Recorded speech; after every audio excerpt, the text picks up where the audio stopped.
Mr. Eggplant presents.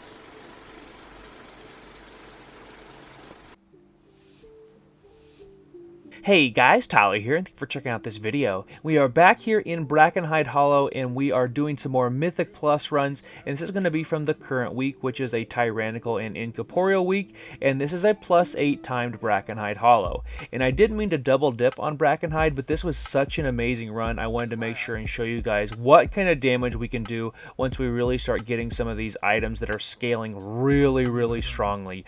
I'll go over my build here in just a second, but you guys are very familiar with Brackenhide at this point, particularly if you've watched my channel in Season 2, and here I do run it quite a bit, and I've already got 2 videos up now for Season 4. So in these priority packs at the very beginning, you have the War Scourge that you want to make sure and purge off the spin to win there, and then also there's the Cackle that you want to interrupt. And also if there are Earth Bolts on those Mystics, you can go ahead and interrupt those as well, as you saw me do just a second ago, and make sure that Rage Storm, that spin to win, like I said, gets purged. I do a pretty good job, but you know I could always do a better job. And I still did not use a single tar trap until I got near the end of this dungeon, so that's something that I really need to start prioritizing. And since these are all going to be humanoids, you want to make sure and don't let them pull extra packs. As you guys see off to the left side of the screen there, one of those bone crushers does go and find a friend, but luckily for us it's just one. And then we are trying to free the Tuskar as well. You have to free 5 of those to go up and unlock the first boss. They will finally open up the doors. I actually tried to come over here in Feign, because you used to be able to do this pretty easy, but when the Incorporeal came out, it put me in combat, so I couldn't actually end up doing that. Speaking of the Incorporeal, that is the affix that we can deal with as a hunter, so you can use your freezing trap, and that's pretty much the only thing that you can do unless you have Intimidate, but even then I don't think that actually works. I don't know for sure. Use your frost trap. That will work 100%, assuming that nothing else procs it and doesn't ruin your fun. But looking at my build, as we're going to continue to use our cooldowns on cooldown in preparation for the first boss, because I am using a special build specifically just for this dungeon, which is a heavy ammo build, and it's just for Tyrannical. I was trying it out, and that's one of the main reasons I wanted to share this video, because it absolutely did crazy damage. So in this run, I ended up doing 502k DPS as a whole. Do keep in mind I do have an Aug Evoker making me look way better than I actually am, so shout out to Glitchy, and also shout out to really all 4 other people in this group, because they kept me very healthy with side heals, shields, that sort of thing. I actually kept me so healthy. I am using 2 blue silk lining, so as long as I'm above 90% health, I have basically 2 trinkets worth of mastery. It's almost 2k mastery. It's crazy. I had an 88% uptime in this, by far the best I've ever had. I've never actually had above 80%, and now I'm already at 88. So shout out to everybody for really helping me do the most damage on my Marksman Hunter in this run. So there are a couple of fixates that are in this pack you want to make sure and just feign death. They'll stop targeting you, or you can throw down your binding shot, your tar trap to get a little bit more room, or use one of those set abilities to help your team out. So looking at my build, so I have my true shot that's on cooldown. I want to make sure and have it up for the boss. I know that Zaft is going to pull this pack here that he's pulling right now, and then there's 2 more packs left. So I have my Irideus Fragment up, and Irideus Fragment is a 3-minute cooldown trinket.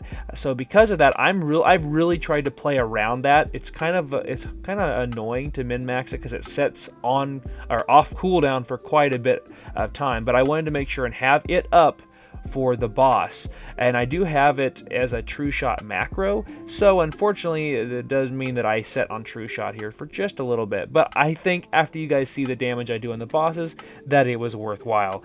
So in this video, my item level is 510, my weapon is the 535 Neltharax bow, and then my trinkets are going to be a 515 Irideus Fragment that I got this last week, and then also a 528 Neltharian's Call to Dominance. So it's not the full-fledged awakened version. Hopefully I'll have that here in about a month or so.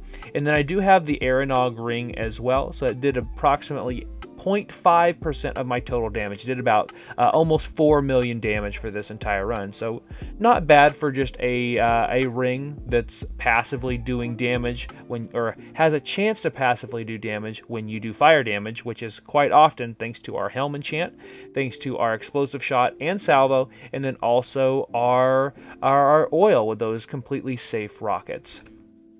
So here I have True Shot up, I have Volley almost up, I have Death Chakram almost up, I have my Irideus Fragment up, and I have my pre-pot ready to go, because I am ready to just uncork on this boss. So I did throw down my Volley because I do think this is going to take approximately 45 seconds, and I'm not going to drop Volley right away on the boss because I want to make sure they all get stacked up nice and tight so they can all get hit by all those extra salvo damage.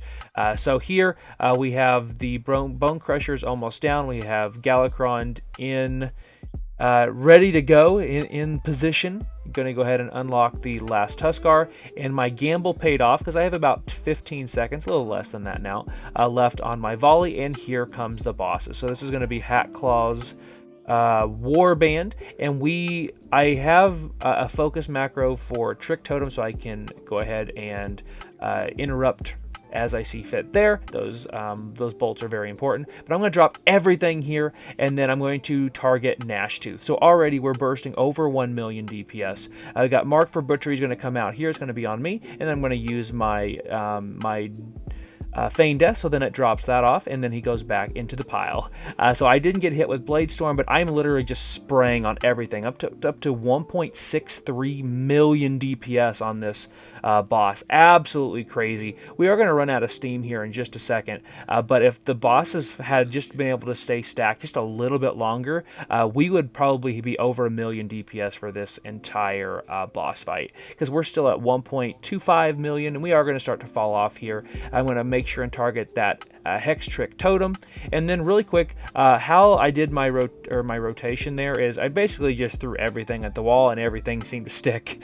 So I throw down my explosive shot, then I use Death Chakram, Volley, True Shot macro, use my pre-pot that pops my Irideus Fragment, and then I just annihilated everything, and I stayed very healthy, so that means I had all that extra mastery as well. So already all 3 bosses are down.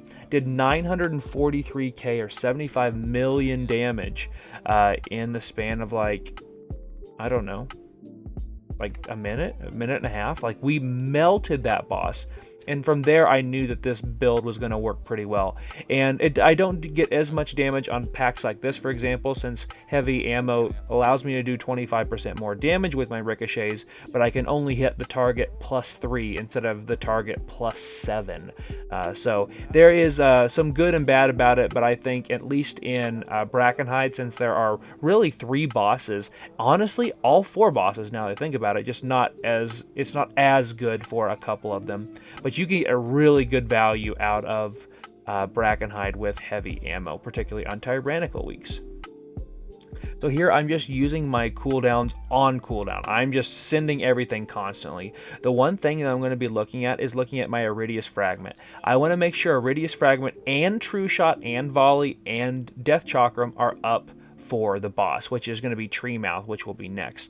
I definitely think I can do that. It does take a little bit of pre-planning in my head in this run. So I tried to min-max a little bit more than I normally would, and I think it really did pay off. So if you are going to be someone who uses an Irideus Fragment, just make sure that you're being mindful about it just a little bit. That way you don't have it on cooldown when you need it most during a boss, and particularly on pull, if you're going to be lusting a boss on pull, because we ended up, I believe, lusting Gutshot because we were moving so quickly in this dungeon.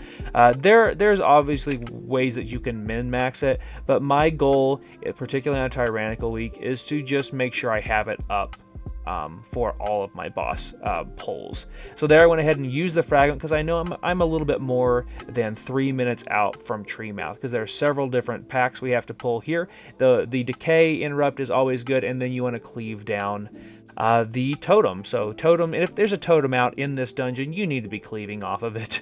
That always makes your tank's life just a little bit harder.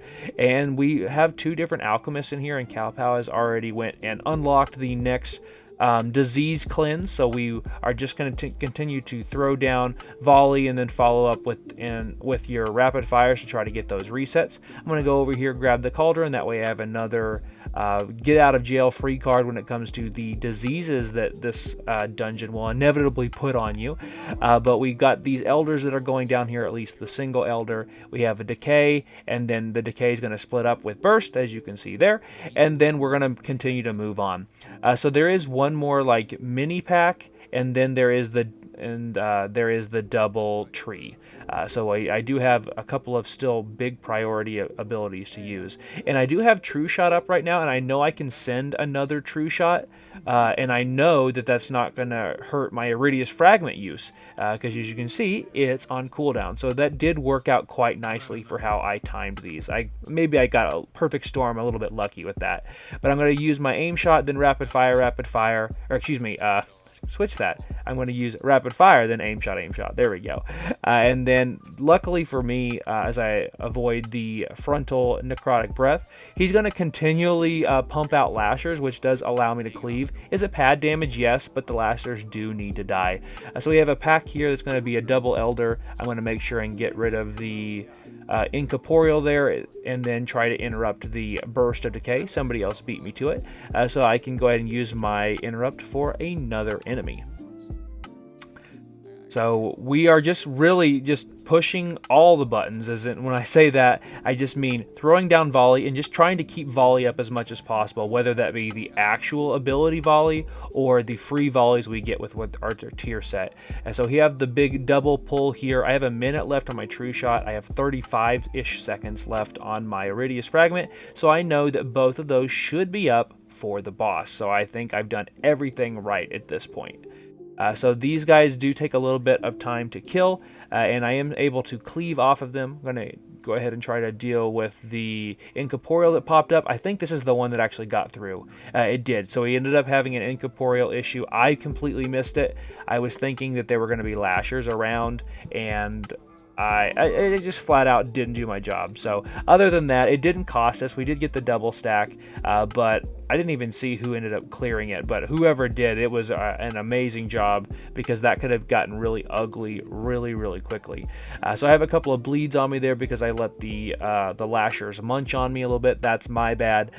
Probably should have used my misdirect and feigned there. I feigned, but it wasn't enough. And with the amount of like blender damage that we do on a marksman hunter right now, I can definitely see that that's going to continue to be an issue for the rest of the expansion, which I guess is a good problem to have, right? Alright, so I've looked at my cooldowns. Everything is up other than my Death Chakram. So I'm going to go ahead and misdirect Zaft. We have 85 million health on Treemouth, no lust. Put that hunter's mark on, and let's go.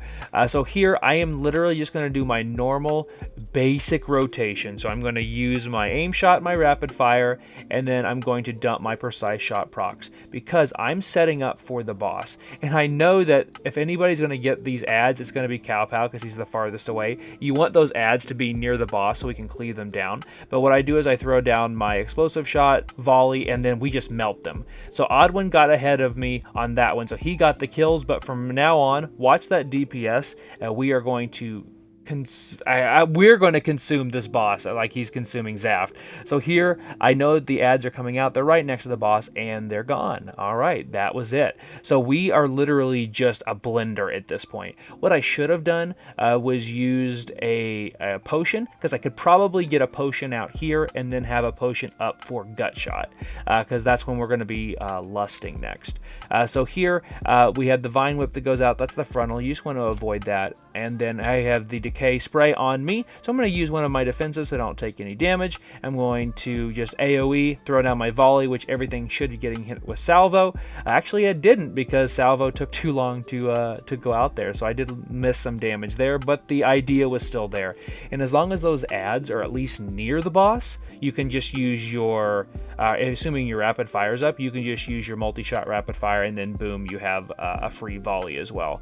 This is the one consuming here that you could definitely tell that everybody had just used cooldown, so it took a little bit longer to kill. But here comes the explosive shot, then I have volley, and then my multi-shot. Then I followed it up with a rapid fire. Got another decay spray, so I'm going to use a defensive.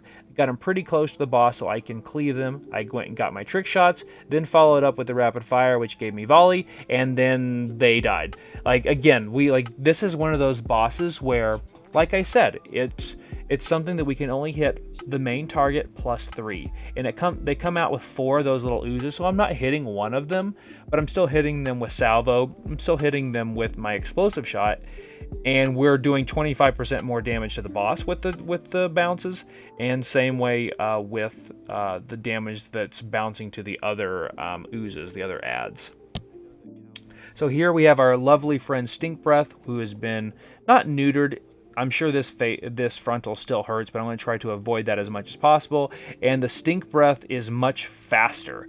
We have the Whirlwind here, so I just avoid that. I tend to just strafe side to side on this. I find one spot, and then Zaft does a really nice job of tanking him in the exact same spot. And you're probably asking, why the heck did I just use True Shot here? Because in my head, and it actually worked out perfectly, in my head, if I'm either going to hold True Shot the entire time and get no value out of it, and it didn't affect my Irideus Fragment. If Irideus Fragment was up, I would have not used that. So you can see I am wasting the half of my True Shot. So I don't know if it was really worth it. But I got True Shot value there, and then I'm still going to be able to True Shot the boss when I want to. Because we're going to have this pack here, and then we're going to have the Pat pack that showed up. We didn't think we were going to be getting one, but you'll see them pop up here in just a second. So it worked out quite nicely, because this trash, normally this is where I want, if you guys have seen my other videos, you know that I want to just spray everything here, and then you don't have it up for the boss during our boosted damage. So there is the Gut Stabber. So we somehow pulled this pack. I don't know how we did. We have the War Scourge that's spinning off to the side of the screen. Also had his fear go off, but it didn't matter because we were far enough away, so we got kind of lucky there. So now that the War Scourge is in there, I'm first going to deal with the Incorporeal, and then I'm just going to cleave off of the War Scourge. That usually is the easiest to do. I probably should have used a trap here so these Gut Stabbers don't pull something behind us, but we already pulled the pack, so it's not as big of a deal.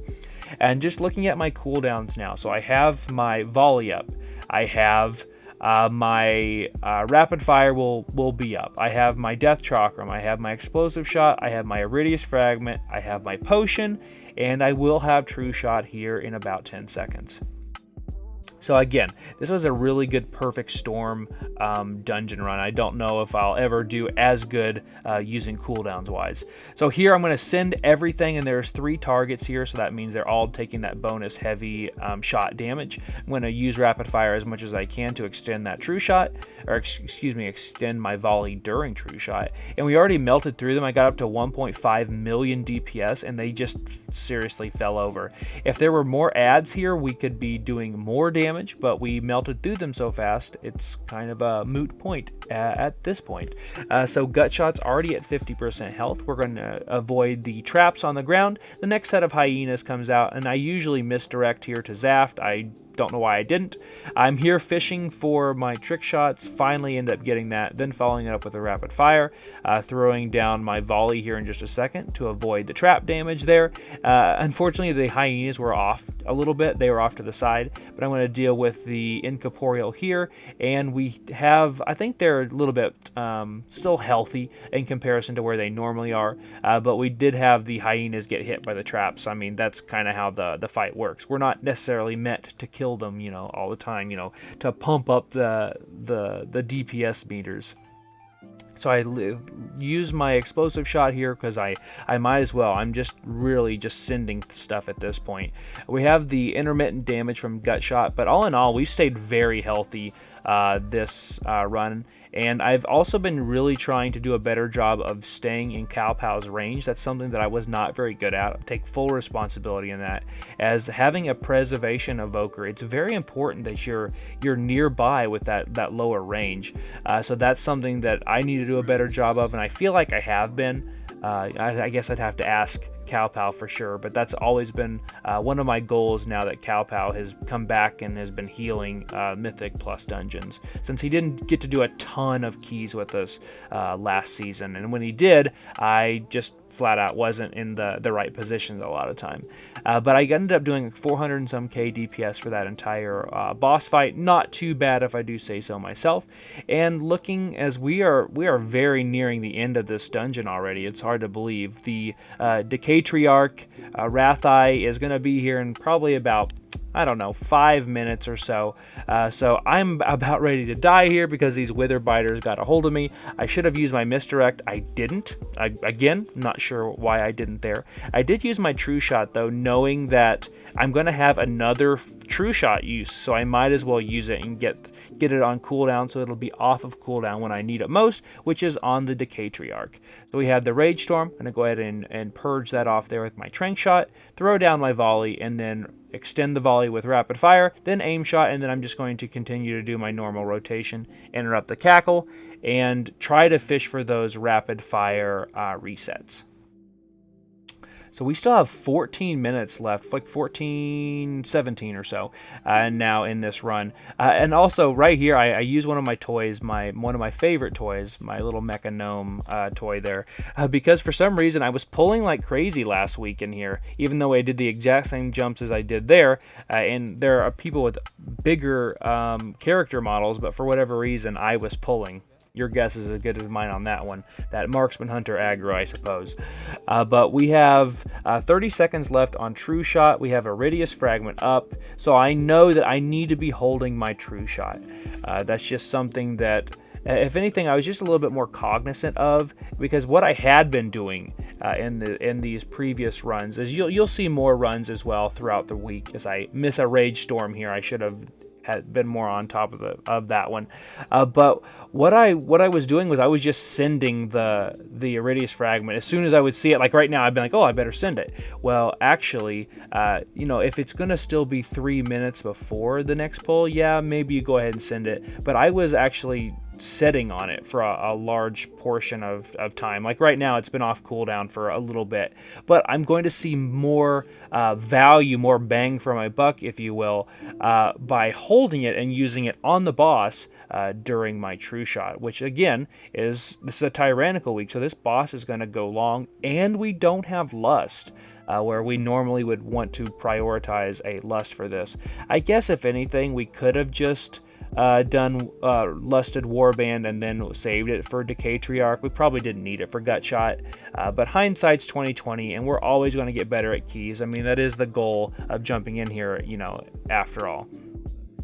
So enemy forces is done. We have about 12 minutes and 25 seconds, and we are staring down the barrel of the Decatriarch Wratheye.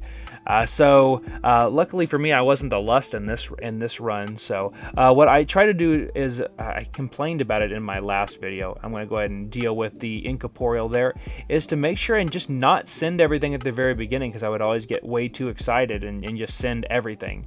Because this fight is all about burst DPS on the totem, as I'm going to throw it at the Incorporeal. Please don't at me.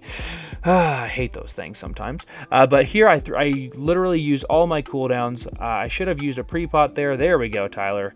Finally figured that one out. And I went ahead and I didn't use my explosive shot. I probably should have, but now I at least have it up for this totem. So Zaf does a really nice job of making sure he brings the totem over here. I'm going to use one of my smaller defensives to deal with this first initial AoE from Wratheye, and then the beautiful thing is that I'm actually doing 25% more damage with my ricochets whenever I have volley up for those totems. So that definitely helps, and it definitely helps that, like I said, Zaft is willing and able to move that stuff over there.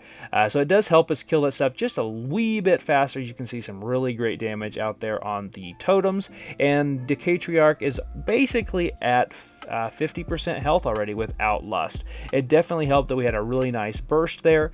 Got another totem that's going to come out, so I have my explosive shot ready for it. I'm going to do an aim shot, then rapid fire. I'm going to use another defense. Actually, no, I'm not. I am not using one because Cowpow was going to use a defensive. I forgot about on this one. But the next one I need to be thinking about what defensives I have, which could be Survival of the Fittest, 40% damage reduction, or I could also use Turtle if I absolutely needed to. So here's the totem. I don't have any AoE bits for it, at least not yet. There goes the volley, and then we're going to just do a little bit more cleave on Wratheye.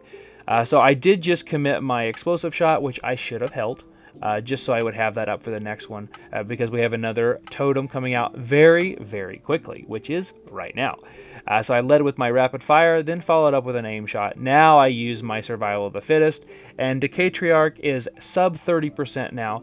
We have True Shot that just come up, and we are going to finish out this fight. This was, again, such an amazing run. I'm really proud of the entire group. So shout out to Zaft, Galakron, Glitchy, Oddwin, and then also Cowpow for really doing a nice job in this run. I really can't wait so we can start pushing those 9s and 10s. That way we can see if we can get more people their portals since they missed out on them the first time, or just to really see what we can do on my Marksman Hunter. So I hope you guys enjoyed this run. Best of luck in your vaults this next week. I have more videos very soon, including Mythic Plus, Raid, and so much more. I have my guide down in the description if you guys would like to check that out. But thanks for watching, and I'll see you next time.